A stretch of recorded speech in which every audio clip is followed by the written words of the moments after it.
पहला सवाल रामकुमार टोप्पो जी से रहेगा। आपकी सरकार है प्रदेश में और आप सीतापुर से विधायक है। आपके आसपास के क्षेत्र की ही ये घटना है, जो दृश्य है, जो तस्वीर है, दुखद है।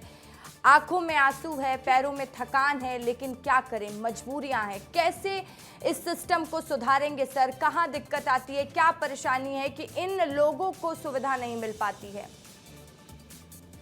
बिल्कुल, धन्यवाद। ये हमारे ही क्षेत्र का मामला है और काफ़ी दुखद है। इसके लिए देखिए, ये जो मैं बताऊं आपको, तो इससे बदतर स्थिति इस क्षेत्र की रही है।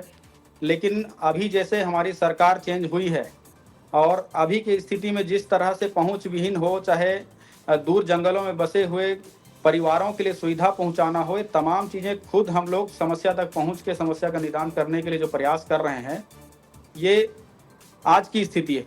अन्यथा इससे ज़्यादा बदतर स्थिति यहाँ मैनपाट जैसे दूरांचल क्षेत्रों में थी, चाहे स्वास्थ्य का ले लीजिए, चाहे सुविधा का ले लीजिए। लेकिन इस विषय जो ये सामने आया है, इसमें मैं ये साफ कहना चाहता हूँ कि वार्ड पंच भी हम लोग निर्वाचित करते हैं, जनता हिस्सा लेती है। सरपंच भी निर्वाचित करते हैं, सीधे जनता वोट देती है। बीडीसी हैं, डीडीसी हैं। अगर उन तमाम लोग अपनी काम और जिम्मेदारियां ठीक से निभाने लगे तो ऐसी समस्या नहीं आएंगी। लेकिन ये जो है चूक कहीं ना कहीं इस समस्या का पता नहीं चलने के कारण से ऐसा हुआ। विधायक जी, काम करवाइए ना उन लोगों से। क्यों सख्ती नहीं बरती जाती है? क्योंकि आप वो तस्वीर, वो वीडियो मुझे लगता है आपने भी देखा होगा। और स्टूडियो में जो पैनल मेरे साथ मौजूद है, चाहे डॉक्टर अनिल द्विवेदी हो, नितिन भंसाली हो, हर किसी की आंखें नम हो गई थी जब वो पैकेज चल रहा था कि कैसा ये दृश्य है। बहुत दुखद है ये।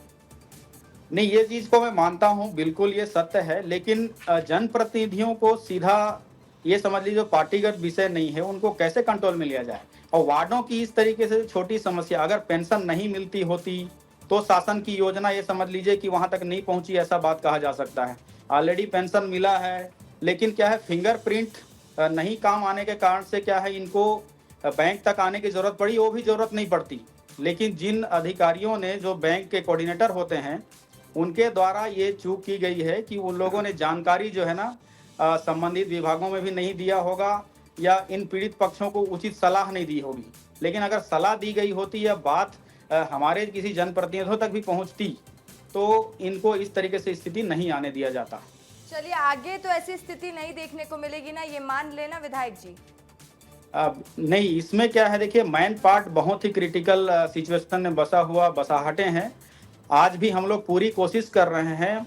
हमने तो एक अभी इस गर्मी में अभियान खोज करके एक मिशन चलाया है, जिसके तहत से अधिकारियों का। चलिए ठीक है, मैं लौटूंगी आपके पास। अभी मैं सभी मेहमानों का रुख कर लेती हूँ। नितिन भंसाली जी, मेरा सवाल आपसे रहेगा, क्योंकि जो सिस्टम की ये बदहाली की तस्वीरें सामने आई हैं, एक बहू अपनी सास को लेकर जा रही है। रिश्तों की पवित्रता क्या होती है, छत्तीसगढ़ में वो हमेशा से दिखता आया है। एक बहू किस तरीके से सास की सेवा करे, वो भी उसमें दिखाया जा रहा है। लेकिन कितनी परेशानी, कितनी दिक्कत और सिस्टम लाचार, क्या कहेंगे इस पर? सुशासन त्योहार के बीच में जो ये दृश्य आपकी स्क्रीन पर और विगत दिनों समाचार के अखबारों के पन्नों पर और सोशल मीडिया में देखकर मन मार्मिक होता है। मुझे बहुत दुख होता है कि उस क्षेत्र के सीतापुर के विधायक रामकुमार टोप्पो जी इस चीज़ को स्वीकार कर रहे हैं कि गलती हुई है, और गलती हुई है तो ये किसके ऊपर मढ़ रहे हैं, उस क्षेत्र के जो अफसर हैं या उस पर। तो देखिए, जो स्थानीय विधायक हो, मैं तो प्रदेश के मुख्यमंत्री से शुरू करूंगा। मुख्यमंत्री जो होता है वो होता है जॉकी, और प्रशासन जो होता है वो होता है घोड़ा। ये कमोबेश ये बात विधायक पे भी लागू होती है। यदि जॉकी सही नहीं है तो घोड़ा कैसे सही तरीके से चलेगा? आपको तो शर्म आनी चाहिए विधायक जी। मुझे इस बात को बोलने में कोई वो दुख नहीं है कि आपकी जगह पे यदि मैं होता तो इस चीज की जिम्मेदारी लेता, मैं इस बात की जिम्मेदारी लेता। और इसमें ये है, देखिए, अगर आपके पेट में अगर दर्द हो रहा है तो आपको बताना पड़ेगा, तो मैं इस्तीफा दे देता। ऐसी नेता नहीं, बिल्कुल, ये देखिए, ऐसी विधायकी से क्या मतलब कि जहां पे हम बिल्कुल, आप देखिए, मैं इसी बात को याद दिलाना चाहता हूं कि अगर आज स्थिति ऐसी है यहाँ पे, अगर विधायकी पे सवाल उठा रहे हैं आप, तो मैं आपको यह भी बताना चाहता हूं कि यहाँ 20 साल तक कांग्रेस के विधायक रहे, 20 साल तक एक और 90 20 साल साल के में अगर किसान किसी जगह ऐसे अछूती को छूट बीच गई पर लाद तो कर आज 2.5 साल में इन 9 चीजों किलोमीटर को चल के एकदम से ठीक नहीं किया जा पेंशन सकता दिलाने के लिए ले जाए। लेकिन बड़ा ये दुख होता है। 20 साल के जो टोप्पो कांग्रेस जी, के विधायक यहाँ ये पर राज जनता किए हों है ये और इस कार्यक्रम उनकी भी का नाम कार्यशैली है को देखना पूछती चाहिए। है पब्लिक। पब्लिक पूछ रही है आपसे, आपके जवाब बिल्कुल से मैं जवाब दे रहा हूँ, बिल्कुल जवाब दे रहा हूँ। सीतापुर क्षेत्र का एक एक चीज का मैं जिम्मेदारी लेता हूँ और यह भी कहता हूँ चलिए, ये कि बहुत पहुंच अच्छी विहीन बात है जैसे विधायक शब्दों जी, को ये विष्णुदेव बहुत साय जी अच्छी के बात शासन है में कि आप हम लोग एक्सेप्ट खत्म भी कर करेंगे। रहे हैं। चलिए विधायक जी, बहुत अच्छी बात है कि आप एक्सेप्ट भी कर रहे हैं और आगे ऐसी गलती ना हो ये भी कह रहे हैं कि उसका प्रयास करेंगे। मैं डॉक्टर अनिल द्विवेदी जी का रुख कर लेती हूँ। सर, आपने देखा, वो तस्वीरें भी देखी और आपने पक्ष विपक्ष को भी सुना, लेकिन ये लड़ाई राजनीतिक लड़ाई नहीं है। ये लड़ाई ये है कि आम जनता, जिनको तमाम दावे वादे और बड़े बड़े चुनावी हथकंडे दोनों ही पार्टियां हमेशा से देती आई हैं, लेकिन जब जब हम देखते हैं कि जो ज़मीनी हकीकत है, जो ऐसा क्लास है जिनको सुविधाएं नहीं मिल पा रही, वो आज भी परेशान है। जो तस्वीरें सामने आई हैं वो साफ जाहिर होती हैं उससे। बिल्कुल रसिका जी, ये बहुत ही दर्दनाक तस्वीर है, बहुत चिंताजनक तस्वीर है। ये तस्वीर तमाचा है हमारे सिस्टम पर, ये तस्वीर तमाचा है हमारी सामाजिक संवेदनाओं पर, ये तमाचा है हमारे उन नेताओं के दावों और वादों पर जिसमें वो जनता के साथ जनता की मदद खड़ा करने के लिए हमेशा राग अलापते रहते हैं। और ऐसी तस्वीरें चिंताजनक है। ये तस्वीरें, इस तरह के दृश्य दोबारा नहीं होने चाहिए और ऐसे दृश्य जब जब सामने आते तब तब चिंताएं उभरती हैं। आज तो ये तस्वीर सीतापुर से आई है, मैं देखता हूँ बस्तर से कई तस्वीरें आती हैं। बच्चे बरसात के नाले को पार करते हुए रस्सी में चलते हुए स्कूल पढ़ने जाते हैं।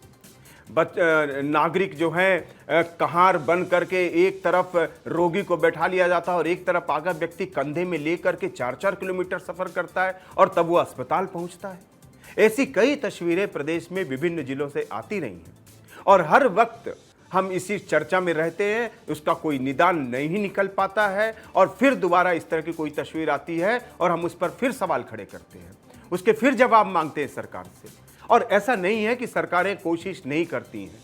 अभी एक ताज़ा सकारात्मक तस्वीर में आपको चर्चा बताना चाहूँगा कि अभी जब केंद्रीय गृह मंत्री अमित शाह दौरे पे थे तो प्रदेश को 112 से ज़्यादा एम्बुलेंस दी गई। और क्या हम एम्बुलेंस का पूरा सिस्टम प्रदेश में नहीं चला रहे हैं? क्या उन एम्बुलेंसों में मरीजों को ले जाकर के हॉस्पिटल जमा नहीं कर रहे? तो एक एम्बुलेंस हर जिले में ऐसी क्यों नहीं चल सकती है? मैं यहाँ विधायक जी भी हैं टोप्पो जी, उनसे भी मैं ये मांग करूंगा कि एक एम्बुलेंस जिले में इस तरह की रखिए जिसमें कोई भी व्यक्ति फोन करे गरीब स्तर का तो उसको आप कहीं पहुंचा सके निःशुल्क।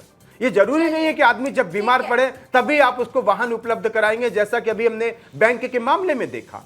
तो ये तमाम तरह के, देखिए, निदान आया है, समस्या सामने आई, उसका निदान निकालने की जरूरत है और ये किसी भी सरकार में हो सकता है। कोई राजनीतिक दल दावा नहीं कर सकता है कि हमने 100% पूरा स्वर्ग ला दिया हर जिले में। बिल्कुल अनिल तो जी, देखिए, इस तरह इस पर चिंता की जरूरत है। जिसने सास बहू से बात की, उनकी तस्वीरों को हम तक पहुंचाया, उनकी तकलीफों को समझा, हमारे सहयोगी हमारे ब्यूरो चीफ हैं सरगुजा के दिलीप हमारे साथ जुड़े हुए हैं। दिलीप जी, बताइएगा, क्योंकि बहुत भावुक कर देने वाला क्षण आपके लिए भी रहा होगा, क्योंकि आप सवाल भी पूछ रहे थे, उनसे पूछ रहे थे कितनी दिक्कतें होती हैं, क्या परेशानियां थी उनकी। देखिए रसिका, सबसे बड़ी परेशानी इस बात की थी कि बैंक की दूरी ज़्यादा दूर तो है, 4 से 5 किलोमीटर है, लेकिन वहाँ जाने का रास्ता नहीं है। बैंक से मतलब उनके घर से और जो मुख्य सड़क है वहाँ लगभग 1 किलोमीटर का पैच है और वहाँ पे कोई रास्ता नहीं है। ऐसे में पथरीले रास्ते से होते हुए पूरा परिवार, लगभग 10 से 15 परिवारों का मकान है वहाँ पर और वो लोग जाते हैं। और सबसे दुखद पहलू इस बात का है कि पिछले 7-8 महीने से वो महिला इसी तरीके से अपनी सास को अपने कंधे, अपने पीठ में पीछे बैठाती थी और बैंक में लेकर जाती थी। वहाँ पे जो बैंक कॉरेस्पॉन्डेंट हैं, जो बैंक प्रतिनिधि हैं, वो भी 1 साल पहले तक उनके घरों में ले जाकर पैसा पहुँचाते थे, लेकिन ई केवाईसी नहीं हो पाया था।